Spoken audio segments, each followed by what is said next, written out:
प्रणिपात। स्वागत है आप सभी का हमारे YouTube channel decoding Indian culture and mythology पे।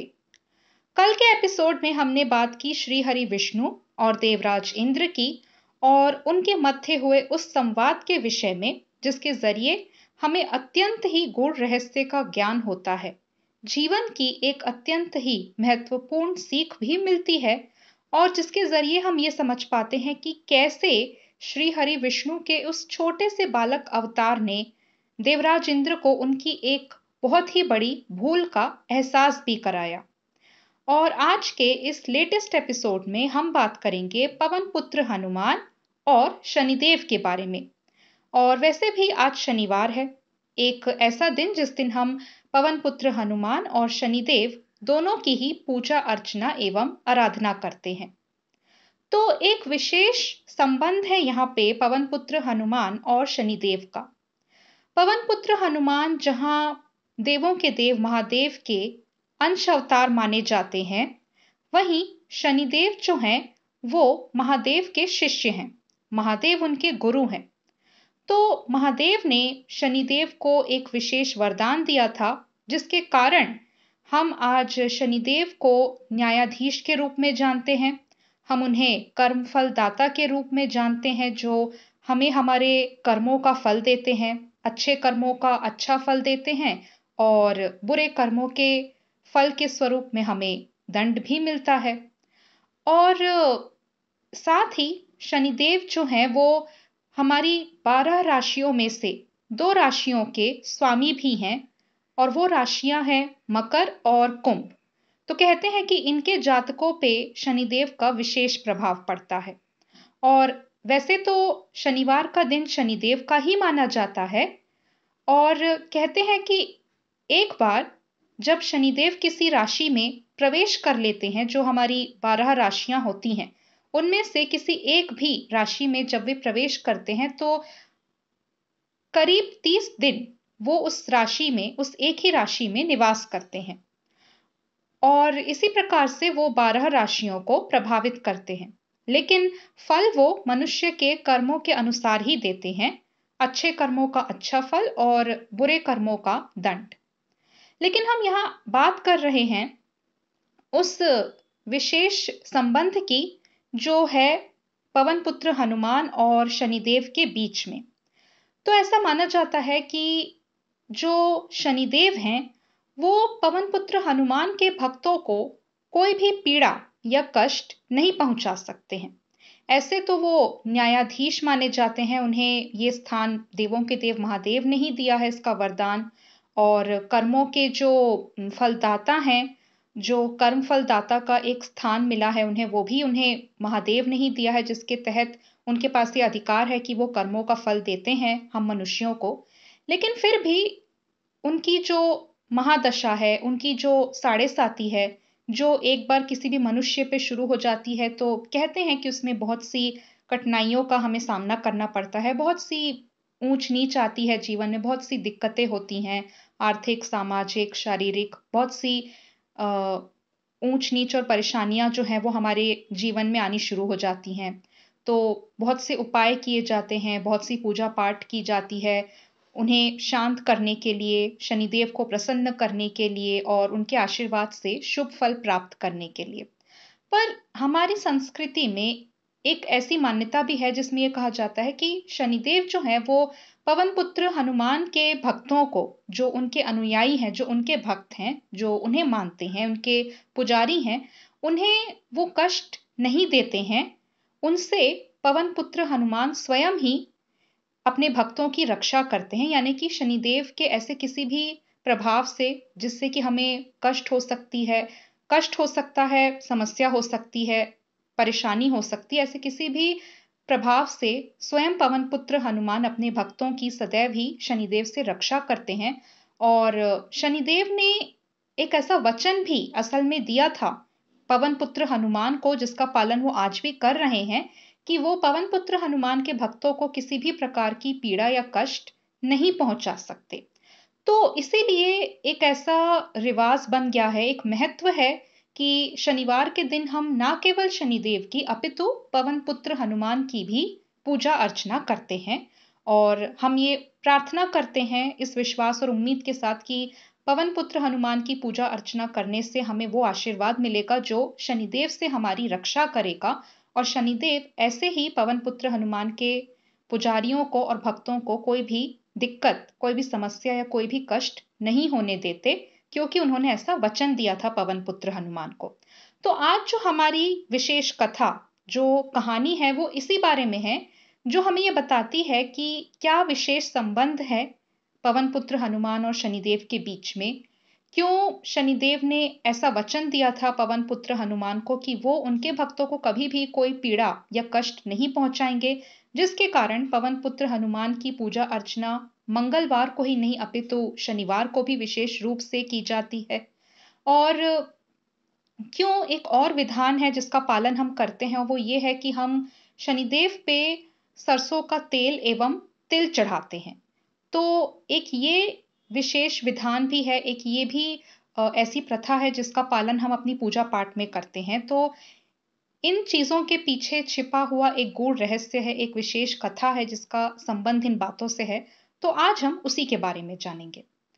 तो हम जानते हैं कि पवन पुत्र हनुमान से, उनके कृपा से उनके भक्तों की रक्षा होती है और शनिदेव के प्रभाव से उनके भक्तों की रक्षा होती। पर ऐसा क्यों? तो वो कहानी कुछ इस प्रकार है कि एक दिन सूर्यदेव पवन पुत्र हनुमान से ये कहते हैं कि वो उनके पुत्र यानी कि अर्थात शनिदेव को समझाने की कोशिश करें। कहते हैं कि शनिदेव का शुरू से ही एक मतभेद रहा है अपने पिता श्री सूर्यदेव से। सूर्य नारायण से कभी भी शनिदेव की बनती नहीं थी। उन दोनों पिता पुत्र के मध्य में कोई ना कोई विवाद या मतभेद शुरू से रहता ही था। तो जैसा कि हम सब जानते हैं कि शनिदेव जो है वो सूर्यदेव के ही पुत्र हैं, लेकिन उन दोनों पिता पुत्र के बीच कभी भी एक समानता जो होती है पिता पुत्र में वो नहीं रही, एक सामंजस्य जो होना चाहिए वो नहीं रहा।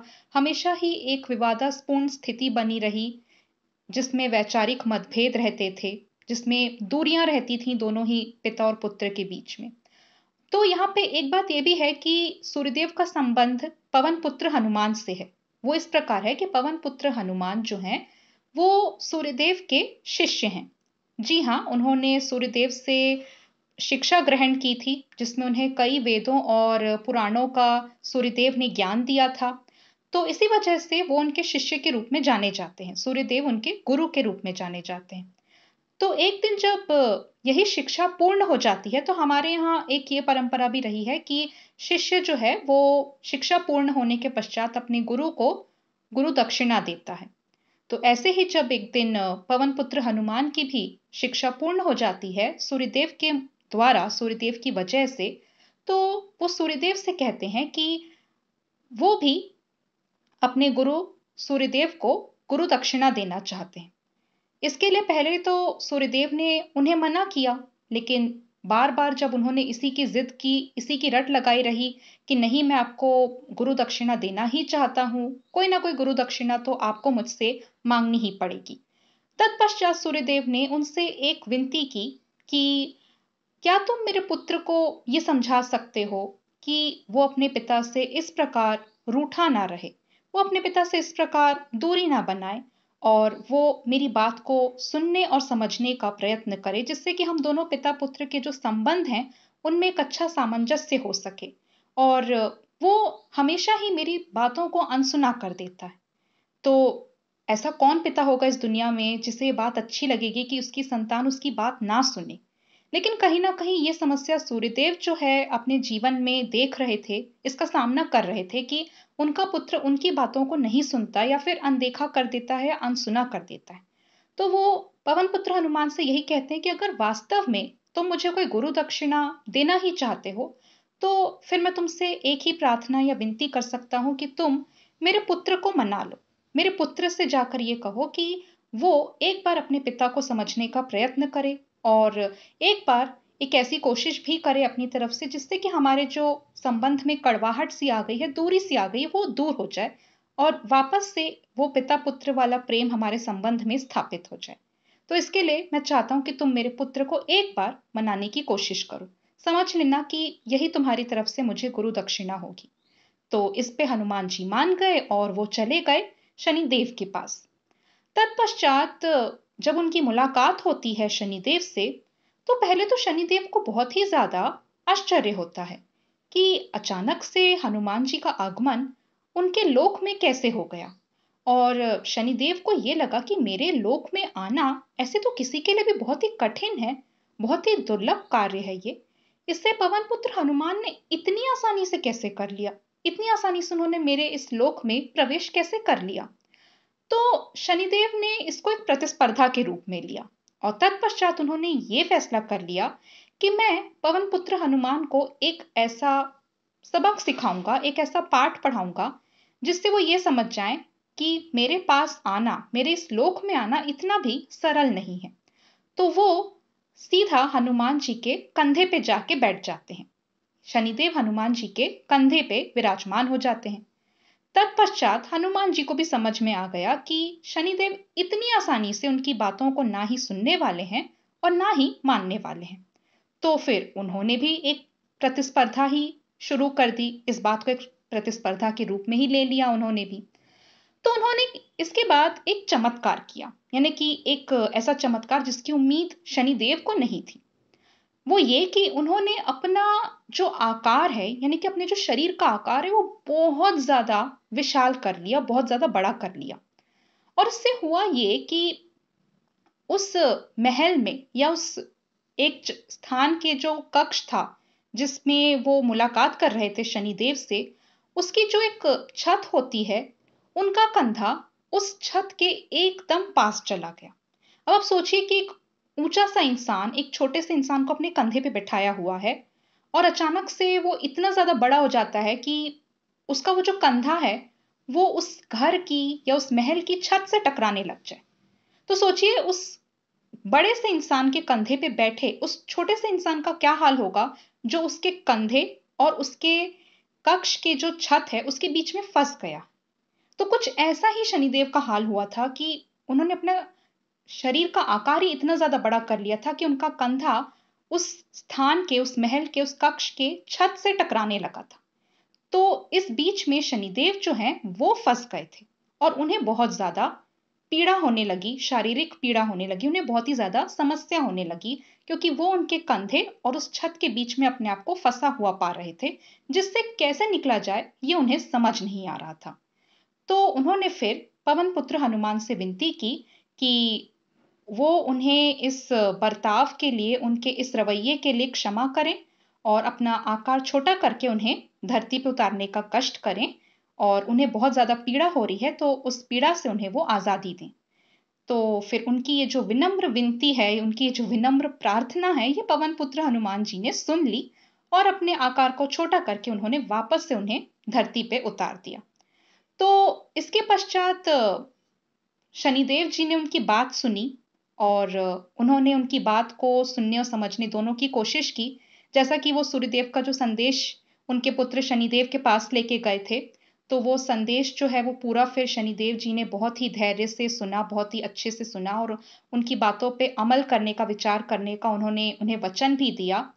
और इसके बाद उनके शरीर में जो एक पीड़ा होने लगी, एक असहनीय पीड़ा जो उस वजह से हो रही थी जहां वो उनके कंधे और दीवार के बीच में फंस गए थे, वो शांत नहीं हो रही थी, वो पीड़ा कम नहीं हो रही थी। तो इसके लिए उन्होंने पवन पुत्र हनुमान से कुछ उपाय निकालने को कहा। उन्होंने कहा कि मुझे पीड़ा बहुत ज्यादा हो रही, क्या आप कुछ कर सकते हैं मुझे इस पीड़ा से मुक्ति दिलाने के लिए? तो कृपया आप मेरी सहायता करें। फिर उन्होंने कहा ठीक है, मैं तुम्हारी सहायता भी अवश्य ही करूंगा। और तत्पश्चात उन्होंने उन्हें सरसों का तेल और तिल्ली का एक ऐसा लेप बना के दिया जिसे उन्होंने जब अपने शरीर में लगाया तो उनकी वो जो चोटें थी या जो भी पीड़ा या कष्ट उन्हें हो रहा था उस वजह से, वो सब कुछ ठीक हो गया। वो पूर्णतः स्वस्थ हो गए, उनकी वो चोटें जो थी वो ठीक हो गई, उनकी जो पीड़ा थी वो समाप्त हो गई। तो यहाँ पे वो वजह हमारे सामने आती है कि क्यों हम शनिदेव को सरसों का तेल और तिल चढ़ाते हैं, क्यों इसकी प्रथा है। तो आज भी हम जब ये चीज़ें शनिदेव को चढ़ाते हैं तो वो अपने भक्तों से प्रसन्न होकर उन्हें आशीर्वाद देते हैं और उनके आशीर्वाद से सब कुछ ठीक हो जाता है। तो इसकी जो प्रथा है, ये वहाँ से शुरू होती है जहाँ उनके शारीरिक कष्ट और शारीरिक पीड़ा को दूर करने के लिए पवन पुत्र हनुमान ने एक ऐसा उपाय और रास्ता निकाला था, जिससे कि उन्हें इस कष्ट और पीड़ा से मुक्ति मिली। और आज भी जब हम उन्हें सरसों का तेल और तिल अर्पित करते हैं, तो उनका ये कष्ट और पीड़ा दूर होती है, ऐसा माना जाता है, और जिससे कि उनकी भरपूर कृपा अपने भक्तों पे बरसती है। अब हम बात करते हैं उस कहानी के बारे में, जिसकी वजह से हम ये देखते हैं कि शनिदेव ने एक वचन दिया हनुमान जी को कि मैं आपके भक्तों को कभी भी परेशान नहीं करूंगा, मैं उन्हें कभी भी किसी प्रकार का कष्ट नहीं दूंगा, किसी प्रकार की पीड़ा नहीं दूंगा। तो वो कहानी कुछ इस प्रकार है कि जब रावण ने एक बार सभी 9 ग्रहों को बंदी बना लिया था, तो आप जानते हैं कि शनिदेव जो हैं वो नवग्रहों में से एक हैं, वो भी एक ग्रह के रूप में जाने जाते हैं। तो रावण ने अपने पुत्र मेघनाथ के जन्म के लिए 9 ग्रहों को बंदी बना लिया था और उन्हें एक कुंडली के विशेष भाव में, कहा जाता है कि वो 11वां भाव होता है, 11वां स्थान होता है, उन्हें कैद करके उस स्थान में, उस भाव पे उन्होंने उन सभी ग्रहों को, 9 ग्रहों को कैद करके रख दिया था। उनकी दशा और दिशा निश्चित कर दी थी अपने पुत्र मेघनाथ के जन्म के लिए, ये सुनिश्चित करने के लिए कि जब उनका पुत्र मेघनाथ जन्मे तो सभी ग्रह एक ऐसी बहुत ही सुंदर सी स्थिति में रहें, बहुत सुंदर सी जगह पे रहें, जहां उन पे किसी भी प्रकार का कोई दुष्प्रभाव ना पड़े, उनके लिए कोई समस्या ना खड़ी हो, क्योंकि वो ये चाहते थे कि उनका पुत्र जो मेघनाथ है, वो अत्यंत ही प्रतिभाशाली बने। और यहाँ पे रावण ये चाहते थे कि जो उनका पुत्र मेघनाथ है, वो अमरत्व को भी प्राप्त करे। तो वो जो कुछ भी अपने पुत्र के लिए चाहते थे, उसे प्रतिभाशाली बनाना चाहते थे, संसार का सबसे शक्तिशाली योद्धा बनाना चाहते थे। वो चाहते थे कि उनका पुत्र अमरत्व को प्राप्त करे। इन सारी ही बातों को सुनिश्चित करने के लिए उन्होंने उन नवग्रहों को बंदी बना लिया, जिसमें शनिदेव भी थे, और उन्हें एक विशेष स्थान पे कैद करके ये सुनिश्चित कर रहे थे कि वो कुंडली के उस विशेष भाव और स्थान में बने रहें, वहां पे स्थापित रहें, जब तक कि उनके पुत्र का जन्म नहीं हो जाता, जिससे कि उनका पुत्र अमर बने, शक्तिशाली बने और प्रतिभाशाली बने। तो उसी समय एक घटना हुई, संयोगवश माता सीता जो थी वो उसी समय लंका में थी। रावण उन्हें उठा के लंका ले आया था। उसी समय वो लंका में थी और उसी समय उन्हें ढूंढने के लिए लंका में आगमन हुआ पवन पुत्र हनुमान का, जो प्रभु श्री राम की आज्ञा से माता सीता की खोज खबर लेने गए थे लंका में, और वो ढूंढ रहे थे माता सीता को। तो तत्पश्चात माता सीता को ढूंढते ढूंढते वो एक ऐसी जगह पे पहुंच गए जहां उन्होंने देखा कि शनिदेव जो हैं वो रावण के बंदी के रूप में कैद हैं, और वो उस जगह से निकलने का प्रयास तो कर रहे हैं लेकिन निकल नहीं पा रहे हैं, क्योंकि रावण ने सभी ग्रहों को वहां पे बंदी बना के रखा हुआ था और लाख कोशिशों के बाद भी वो वहां से निकल नहीं पा रहे थे। तो ऐसी स्थिति में शनिदेव को रावण की कैद से, उनके कारागार से निकलने में मदद की पवन पुत्र हनुमान ने। और पवन पुत्र हनुमान की इस सहायता और इस मदद के बाद शनिदेव ना केवल वहां से निकल पाए, वहां से मुक्त हो पाए, अपितु अपने लोक को, जहां वो निवास करते हैं, वहां वो सुरक्षा के साथ सुरक्षित रूप से वापस भी लौट पाए।